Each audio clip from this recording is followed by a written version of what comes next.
We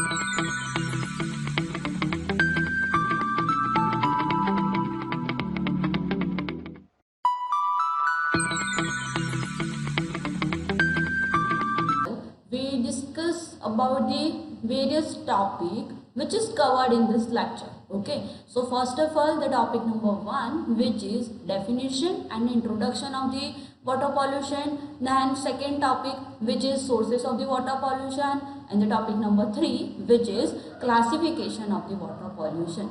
Okay, so let's start topic number 1, which is definition of important terms.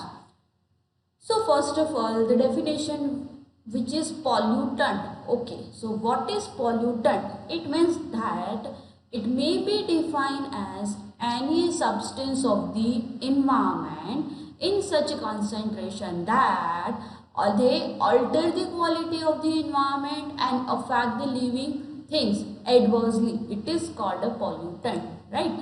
Now, the second definition, which is pollution. So what is pollution? It can be defined as the introduction into the natural environment like air, water or land of substance that are liable to cause harm to the human being, then animals and the plant and the wider environment. It is called a pollution. And the third definition, which is water pollution. So what is water pollution? It means that any physical alteration in physical, chemical or biological characteristics of the water through the natural or human activities, making it unsuitable for its designated use. It is called a water pollution, right? Basically, fresh water can be used by many purposes like drinking purpose, then agriculture purpose, domestic purpose, municipal purpose, navigation, industries and etc. Okay, so any change in modification in the physical, chemical or biological characteristics of the water that will have a determinant consequence of the living things in it is water pollution, right? And it occurs when pollutants are discharged directly or indirectly into the water bodies without any treatment, right? So the pollutant get into the water mainly by the human causes, right, or the factor. So the water pollution is the second most important environmental concern along with the air pollution, right? So this is the all about the definition and introduction part of the water pollution. Now the second thing, which is introduction portion. Okay, so first of all, you may be aware that about 3/4 of the our planet or surface is covered by the water, right? So however, very little or it is available for the consumption. Most of the 97% of the water on earth is present in the sea and oceans, right? So it is too salty to be of any use for the drinking purpose, agricultural or industrial purpose, right? So the remaining 3% of the water, which is fresh water, then 75% of water which is locked up in the polar ice and the glaciers and quite deep under the earth's surface as a underground water, right? So this is the whole consumption of the water detail, right? Now the next portion, which is the sources of the water pollution. Basically the sources of water pollution, which is classified in two categories. The first one, which is point source, and the second one, which is non-point source. Okay, so what is point source or what is non-point source, right? So basically point source, it means that those source which discharge water pollutant directly into the water body. It is known as the point source of the water pollution. For example, oil wells situated near the water bodies, factories, then power plants, underground coal mines, etc. are the point sources of the water pollution because they are directly discharge the water pollutant into the water body, right? Now the second one, which is non-point source. Okay, so non-point source, it means that which do not have any specific location for discharging pollutant in the water body. It is known as a non-point sources of the water pollution. Basically runoff from the agriculture field, then lawns, gardens, construction sites, road and streets are the some non-point sources of the water pollution because they are the sources of the water pollutant which is not directly goes to the water bodies, right? It is called a non-point source. Now this is next topic, which is the classification of water pollutant. Okay, basically the water pollutant are classified in 8 categories. Okay, the first of all, which is inorganic pollutant, then organic pollutant, suspended matter, radioactive pollutant, then thermal pollutant, synthetic organic compound, it means nutrients, then pathogens like bacteria, virus, protozoa and the worms, and the last one which is sediment, right? So let's start the all the classification of water pollutant in the detail. So first of all, inorganic pollutant, right? So inorganic pollutant are the inorganic salt, then minerals, acid, metals, and some of the trace elements and etc. Right? So basically, inorganic pollutant apart from the organic matter discharged in the water body through the sewage and industrial waste, then high concentration of the heavy metals and other inorganic pollutant contaminate the water, right? Basically, these compounds are non-biodegradable and they persist in the environment, right?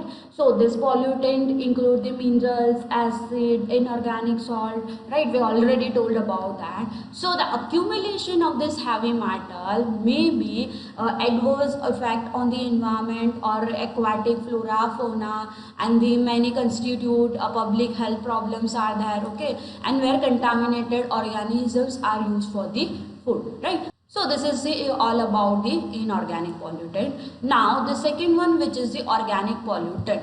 So what is organic pollutant? It means that oxygen, this is a oxygen demanding pollutant, right? Because the oxygen are present, and the organic pollutant are present in the domestic sewage, then plant nutrient oil, then waste from the food processing industries, dairy, then pesticides waste and etc. So the most organic waste is biodegradable in nature, right? We know that, and hence it can be break down and used for the food for the microorganism, right? I already explained this process in the cycles, right? Biogeochemical cycle, right? Now the aerobic bacteria use dissolved oxygen from the water and deplete the level of the dissolved oxygen from the decomposition of the organic matter, right? So this is the second pollutant, which is organic pollutant. Now the third pollutant, which is suspended matter. Okay, so what do you mean by suspended matter? It is the soil erosion is the main source of the accumulation of sediment in the water body, right? Basically, deposition of the solid in the water body or the stream or ocean, it bottom can impair the normal aquatic life and it affect the diversity of the aquatic ecosystem, right? So if the deposited soil are organic in nature, they will be undergo the decomposition leading to the development of anaerobic conditions, right? So the finer suspended soil such as silt, clay, dust may injure the gills of the fishes and it cause a disease, right? And the suspended matter inhabited the penetration of the sunlight in the water body, which result into the decreased rate of the photosynthesis process. Okay, now the next one, which is the radioactive pollutant. Okay, what do you mean by radioactive pollutant? It means that radioactive material originate from the mining industries, right? So used in the research, agricultural, medicals, industrial activities such as radioactive pollutant like P32, then CO60, Ca45 and etc. Okay, so this radioactive pollutant which is discharged from the nuclear power plant and the nuclear reactors, right? So uses and the testing of nuclear weapons.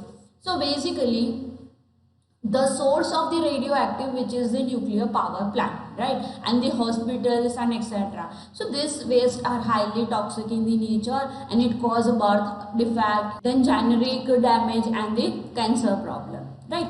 Now the next one, which is the thermal pollutant. Okay, so what is thermal pollutant? It means that the thermal power plant based on the coal fire or nuclear fire is the major sources of the thermal pollution, right? So this thermal plant release hot water and discharge into the nearby the water bodies. So the hot water discharge increase the temperature of the water body and they kill the aquatic life.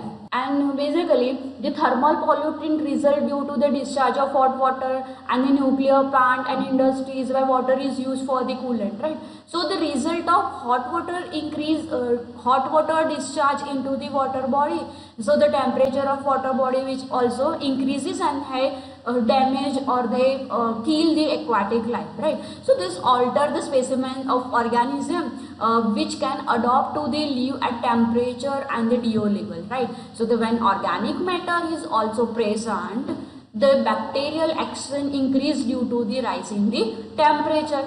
Now the next one, which is the synthetic organic compound, it means that a nutrient, right? So basically this wastewater supply nutrient to the plant and they may stimulate to the growth of the algae and other aquatic weeds in receiving the water, right? So the value of the water body which is degraded.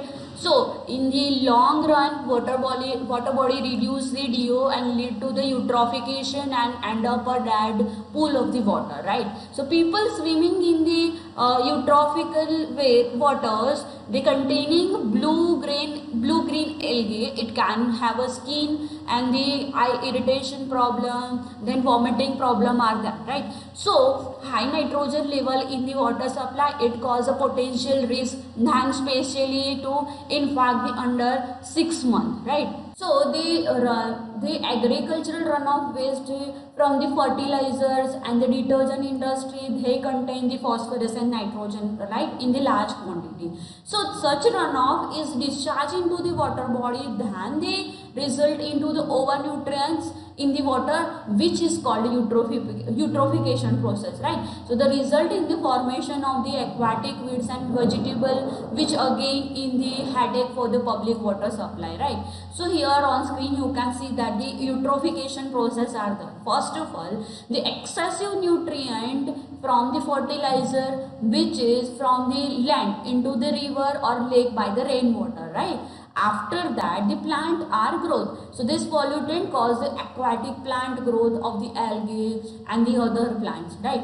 So here on screen you can see that the plant and the algae growth are there. So the after that the algae bloom, which is preventing the sunlight reaching other plant, then plant which is die and the oxygen in the water which is depleted, right, due to the algae bloom which is created.